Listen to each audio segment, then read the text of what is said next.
what is it about your growing up that shaped or drive you towards entrepreneurship instead of you getting a job? Okay, I think it's very simple. Many times, it's important we get it right as kids. That is the truth. Nature shows it that when things goes for you, when you are growing up, life is fair to you.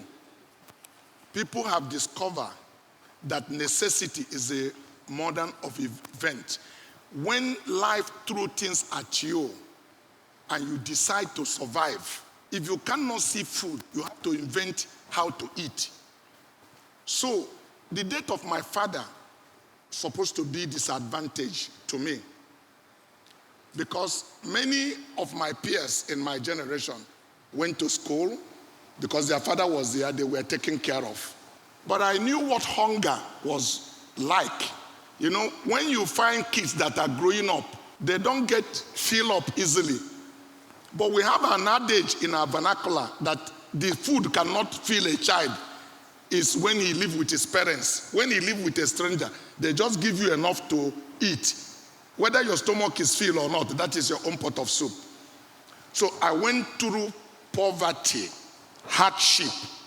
All of the things you see that I said came from hunger to survive, to get away from poverty.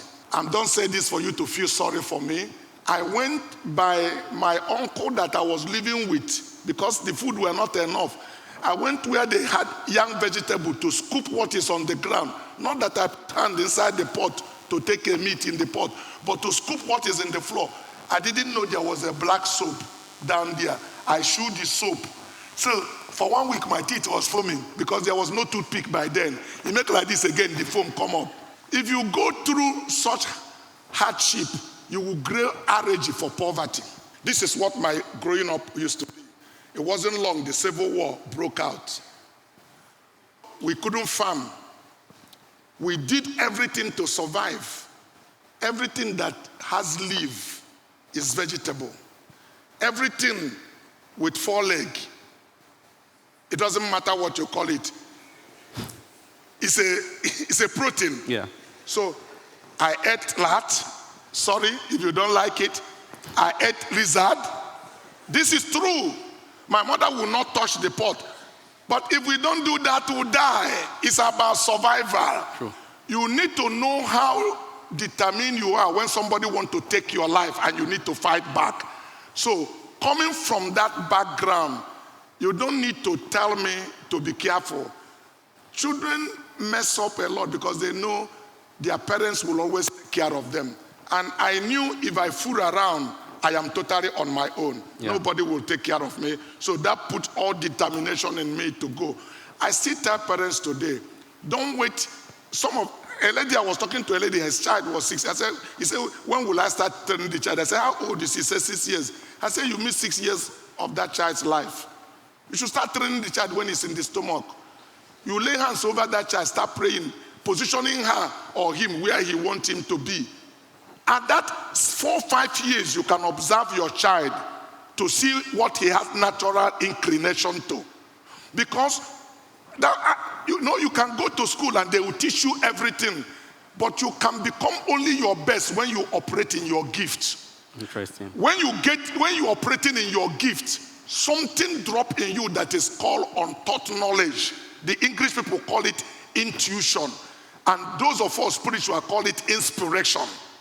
Your father may want you to read medicine, and you read medicine because of your father. And then maybe you are a neurosurgeon. You open somebody's heart. You're expecting 1 hole. You see 6 holes. You are looking for textbook to say what happened to 6 holes. Because you will be only taught about 1 hole. But if you're operating in your gift, something drop in you. Nobody had taught you that in school. This is what you do. This is what you do. That hole will be blocked. And you will do it. They said he's a wizard. Nothing like that. But it's what you apply yourself into what you believe who you are. The first thing is to discover who you are born to be. You mustn't be a doctor. You mustn't be a lawyer. You mustn't be a trader. When you operate in your gift, you will write your success story operating in your gift. That's why some people play football. They make more money than myself. Some people do boxing. One fight, 110 million. If you do 10 or 20 of it, it has become an entire Coscharis Group. So one interesting thing that a lot of people are curious, and a lot of people are also on that journey, you were able to find your purpose quite early in life. That's right. You were very sure about what you want to become. You had a clear vision. Sure. How do people in this audience find their purpose in life and have a clear vision of where they want to go? Very simple. It's not complicated. Ask yourself, what are you passionate about? What is the thing that wakes you up in the middle of the night? Not because you are worried, but something you are excited that eats you up. That is your purpose. Interesting. So at what point in your journey you had this strong conviction about where you want to be in a few years' time? You had goals. You want to get married at this age. You want to become a millionaire at this age. You want to make certain goal at this certain age. At what point did you have that conviction, and what gave you that conviction that you want to get to that point?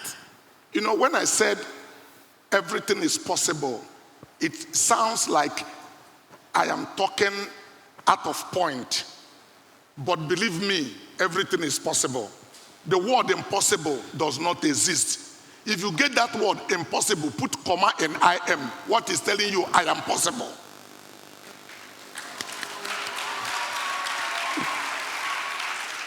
That is again about vision, because you see impossible, but if you put comma and I am, it means I am possible. So instead of seeing impossible, you are seeing possibility. By the age of 14, I was clear where I wanted to be in life. That's why I believe my story is actually something you can consider incredible, but it is real. It's not a fiction. And you can make a movie out of my life. It will sell anywhere. Because I wasn't born in America. And let me tell you again, young people, for those of you who believe that the best thing to do for you is to jump out of Nigeria, I went to America the first time in 1980. I will be about 21 or 22. Everybody convinced me to stay back, that I can get scholarship and go to school and everything. But I have a young wife in Nigeria, so I couldn't leave my wife. People say she will let her come to you. I told them I'm not ready to take that risk. Because this lady is so beautiful, eh? You can't stay at night without. So I get to the airport, somebody asks me, what is frustrating you? I say, nothing frustrating me. Today, all of those people who convinced me to stay back in America, the only thing they are better than me is a bottle of milk and orange juice in their refrigerator and 24 hours power. In every other ramification, better than them. I wasn't a millionaire, but I believe in this country. And that's why I also encourage Nigerian young people. Don't say this country is useless, because your confession is what produces who you are. Your word has power. When I agree we are going through challenges in Nigeria, but it's enough to say it could be better. But don't use the word this country is completely useless, because things that are useless will not produce anything to you. I understood laws of life, principle from the word of God, Bible. So I know how to use words. So instead of saying this cup is half empty, I will say it's half full. Instead of saying I cannot afford it, I will ask myself, how can I afford it? Because that gives me a leading question to begin to think positive. Because once I say I cannot, you retire. Your mind cannot think anymore. It give up. It's a total process of surrender. You are looking for who to blame. But when you ask the right question, even in the age of artificial intelligence, you need to know that what you are going to benefit from that technology will also be as a result of the right questions you ask, the right thing you put in.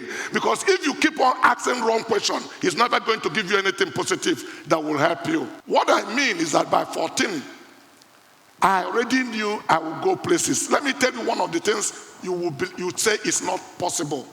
I knelt down at 25 after I made my first $2 million. I said, God, I want to do my business to the point that I cannot see any legitimate business I want to do, and I will not have the capital to finance it. You know what that means? You are saying you want to be financially sufficient. If it's a dream, you will watch for it and you know what will happen. I achieved it in 2008. From 2008 till today, all the banks in Nigeria lend my company money, Coscharis, on what you call negative pledge. Negative pledge means if you go to bank to ask them for 10,000 naira, they tell you bring your mother, bring your grandfather, bring your korotara, bring your uncle. Nobody asks me anything to lend me money. Interesting. Talking about funding, which is a critical part of your story, was there at any point that you raised funds from people, and how did you go about that? And Was that at any time? Was it at any point that you raised funds for your business, or it was just No, we are bootstrapped? doing business with internal generated revenue, but there are some people who had put money, like our farm, Sahel Capital, put money in our Coscharis farm. We have some businesses that have attracted investors where we take a lesser equity. But the Coscharis Motor and Group is held by the family, and no, we haven't found business that we could not find money to do. My children could take it to another level, including taking the company maybe to be quoted in New York Stock Exchange. At that point, I just done my best, digital money, analog money I made. The children can come with technology to make a digital money. Then they know that the internal generated revenue cannot be enough, and then you have to go for public offer and be able to get additional capital to support the business. Interesting. Yeah. Building your business from selling on the roadside to a multinational, you need good talent. How do you find good talent? How do you spot them? That is a key. It's a prerequisite to success. You can't go anywhere without it, because there's limit to what you can do as an individual. So your best skill, actually, as a director or a manager, is to attract the right skill. And I can tell you, you don't need 20 of them. You just get 1 or 2 good people. They will attract their colleagues from other places and bring the same good people there. And that is how we're able to build. In Coscharis, we teach entrepreneurship. So everybody that works for us had to think entrepreneurial. My thought is that in future, I want you to start your own business. I asked some people who have stayed with us for 35 years, I said, why do you want to get a coach handshake with a watch to live here at 60? But if you work for us 15 years or 20, you should start your own business. Unless you have become a partner. If you're not a partner, don't stay here and waste all your life. I work for somebody. Why am I afraid that people who work for me can go and create wealth? If you can't be able to go and establish and create wealth, then I have not done anything. So we teach entrepreneurship in our organization. So if you are not thinking entrepreneurial, you cannot succeed with working with us, because you have to manage every aspect of business. God created a man to be a manager, managing resources. So deploying it in a sustainable manner, because resources is depletable and can easily be used up. So to be able to apply them in an intelligent way is the correct thing to do. Like, I hired some people and I was traveling with them. They entered shop and they were buying $500 a shoe. I just asked myself, is this people correct? They are my employee, but I cannot compete with them, because if I fire them, they take their certificate and go elsewhere. But I need all the capital I require to reinvest into the business to make it grow, because I own the business. Okay? Growing up as a young man, there are things you do because of youngness. As you grow old, you find there's no value on it. When I started driving BMW, I love it. I own about 6 BMW. I buy them by color. 635, I had 2 colors. 7 Series, I have 3 colors. 723, all of those things. But today I drive in the Kaka Assemble. I came here with Ford. That's the vehicle I drive. But my children who went to Unilag, first of all, because they are Nigerians. Many Nigerians believe the first thing you do is send your son abroad. At the age of 8, 12, even before finishing junior high school. By the time you call them when they are 15, you say, hi, Dad. You say, can you come for vacation? He said, there's no light in your country. Before you know it, you have lost that child. 3 of my kids are American citizens. They are 5, 4 boys and 1 girl. The girl is in the middle. I told them, you must get your first degree in Nigeria. That's why Because to be a true Nigeria, you have to be identified with her shame and glory. Whatever she is what you are.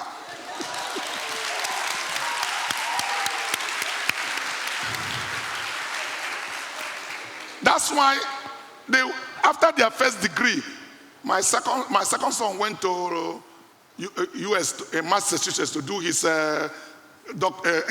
master degree. The other one went to UK. My daughter was a medical doctor and he cannot even practice medicine. I said, start here first.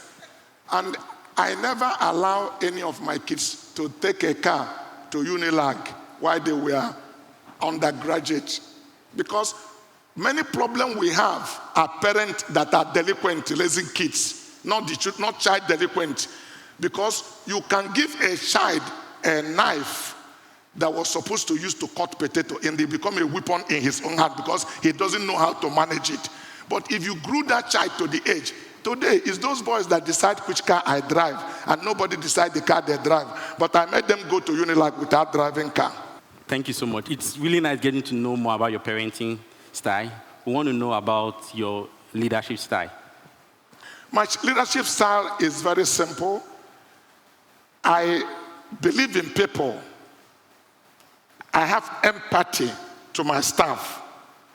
I will tell you up front that I will give you my trust, but I will not abrogate responsibility. I will wait for you to reciprocate it. But I don't hire people and create another 10 people to police them because that is totally waste of time. So the first thing I tell you is that in this place we don't compromise integrity. Incidentally, this is one of the most scarce commodity in Nigeria. And if you find any scarce commodity, you can make billion.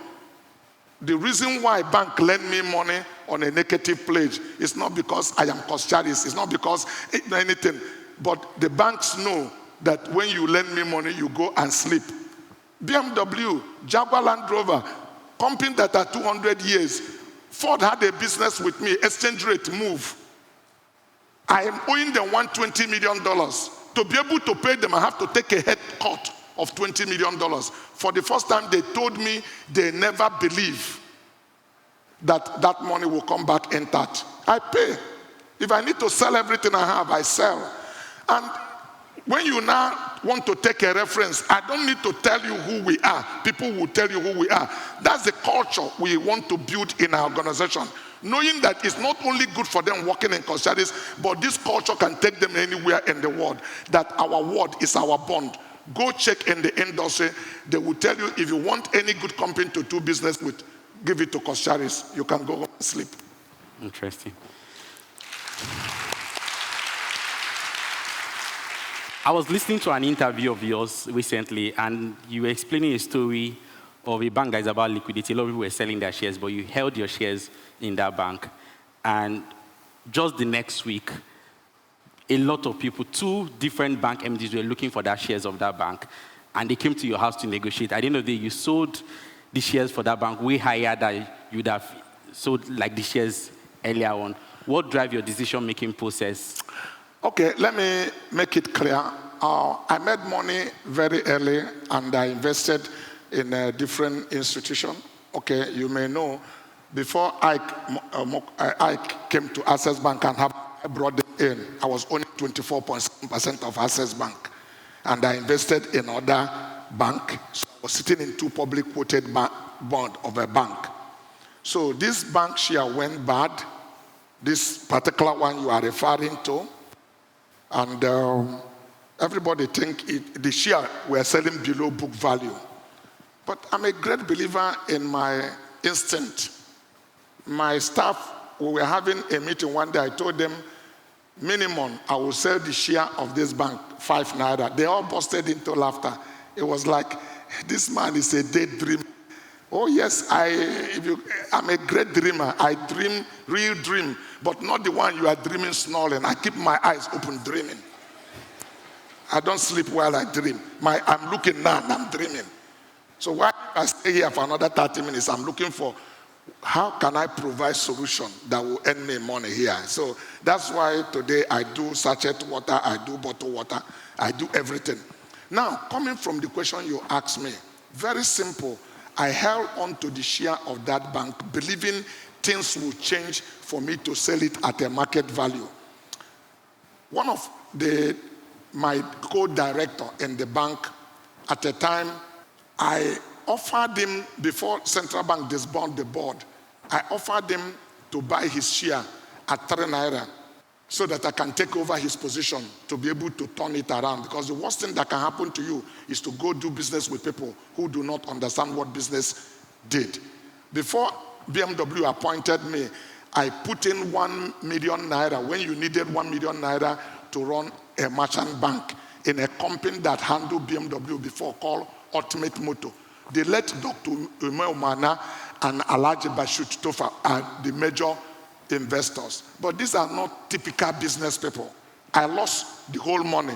So when the opportunity presents itself again, I told BMW, if you are not willing to work with me, you say I'm a private sector, please keep your business.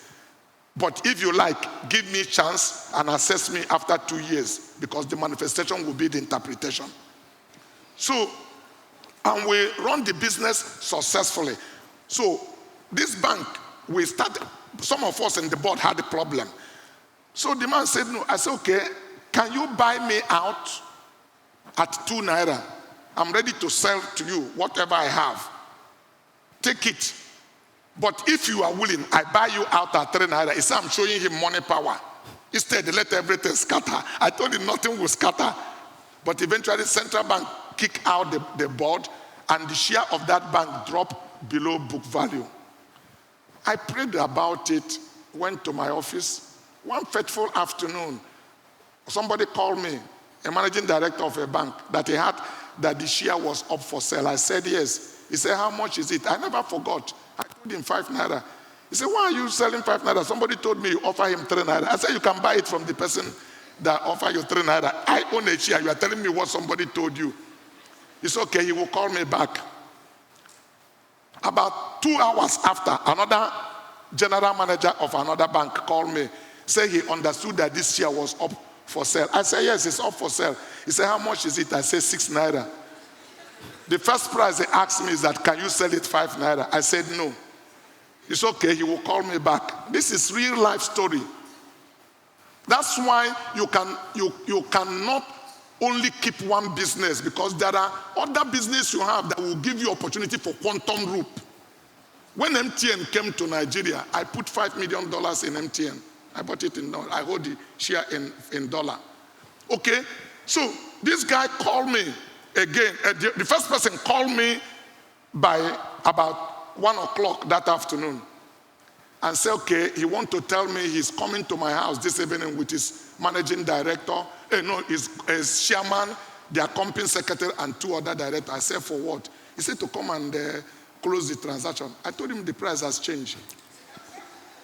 So he said, what do I mean that the price has changed? I said, the price is 7 naira. He said, you told me 5 naira. I did not agree. So why are you saying 7 naira? I said, well, you didn't buy when I told you. If you want it now, this is the price. He said, can we keep the appointment anyhow? I said, come. Actually, I got my group managing director. I said, join me in my house by 6 p.m. because he's one of those who laugh at me when I said I will sell that share 6 naira. I wanted him to witness what happened that day. They came and we started discussion. Oh, that you said 5 naira, so that we are agreeing and things. As we are discussing, the other guy that called me and said he is on his way coming to my house with his MD and for us to discuss. At that point, I put my phone in open call so that they will be hearing the discussion. So that guy that called me said, that he remember I told him 6 naira when we discussed, but he's sure that at 5.50 I will agree. I said, no, the price has changed. He said, what is it? I said, the price now is 7 naira. He said, it's not a problem, we are coming. I paused. I said, please don't come. There are people with me. I never said this to you for the first time, and I'm discussing this transaction, and I want to close it with them. If they are not interested, I will call you. So the guy paused for 1 minute. and said, I want to ask you a question. I say, yes, what is it? He said, are you so wealthy that 1 billion naira does not mean anything to you? So I said, what does that mean? He said, I will pay you 8 naira. I put the phone off.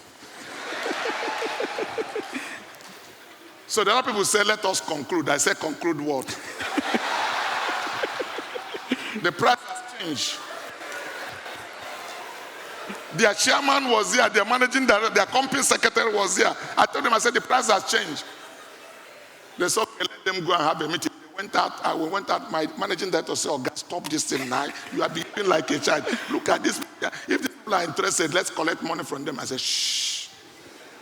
Don't say anything. I am driving this vehicle. You are my conductor. Just observe and see what happened. We came back. The people said, okay, they don't like what I'm doing, but they will meet me halfway. They will pay me 7 naira 50 kobo. I said, no problem. I just finished meeting with my MD, and we agree we will meet you halfway. Just allow me to sell this share to the other people. I'll issue you a check of 250 million naira. That's your job for following me around since morning. Did we close the deal? We closed, and they paid. The following day, we collected 16 billion naira. This is when exchange rate was 115 naira. The share that worth about 200, I sold it for over $100 million. Wow. And I collected cash. Not wayo, not 419. Pure legitimate transaction. That's why you cannot neglect the stock market. It's not popular anymore. I've played in every stock market. I played in United States, NASDAQ. I've even tried to invest money in making movie in Hollywood.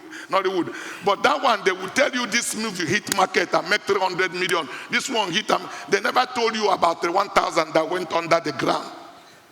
Because I lost all the money I put in a Hollywood movie. So, interesting that you diversify your business aside automobile. What informed your diversification? How do you know which business, which sector to invest in next? If you are in business and you are watching technology, you are watching things evolving, you can't stay back. There are people who used to sell record, who didn't see when the digital things start coming. Before they woke up, we know one of the biggest photo, not a Fuji film, but a Kodak. They disappeared. They didn't see digital camera coming. We've seen the wall of Motorola. We've seen the wall of Nokia. There's people who did not respond to technology. The other day, I asked the managing director of BMW, I said, how many more years do we have for parts of internal combustion engine with electrification that is going on, clean energy? Because do we still have business so that I know what I'm planning for my children? He told me that the challenge with electrification is that nobody has really addressed the issue. What happened to these batteries in another 8-10 years when they start going back, because they also become a challenge. That's why for them in BMW, what they are thinking is hydrogen. But if you don't get hydrogen well, it's another bomb you are going to be exploding. So there are no consensus yet. Toyota is not fully going into electrification. So they are doing hybrid. If anything at all, they are working with BMW trying to discover hydrogen, whatever. The Chinese rush into it, but the Germans or the Europeans are not interested because it damages all the skill they have in internal combustion engine. So they still want to keep internal combustion engine to sell parts. So we respond to technology. That's why it's just information I had from World Bank that we will be 500 million people by our demography by 2015. And I asked myself, if Nigeria is spending $3 billion as of 2015 to import grain called rice, if I can get 20% of it, that's $600 million business. Why do I have an able land God bless us with, and we are here? People are importing rice, we're exporting job. So this country creates enormous opportunity, incredible opportunity for any true entrepreneur. In fact, any good businessman that are not taking a step in Nigeria, if we get leadership right, that person has missed a lot. 60 million young people with energy that if they create a buying power, the acceleration of growth, economic growth in Nigeria will be unprecedented, better than what China have, if we get it right. Great. Thank you so much.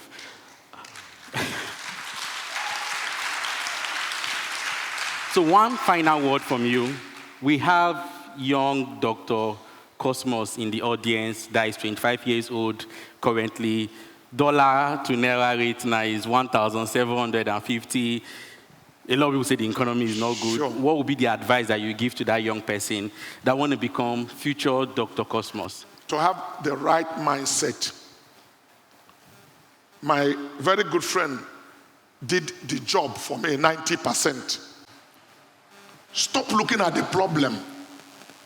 Look inward.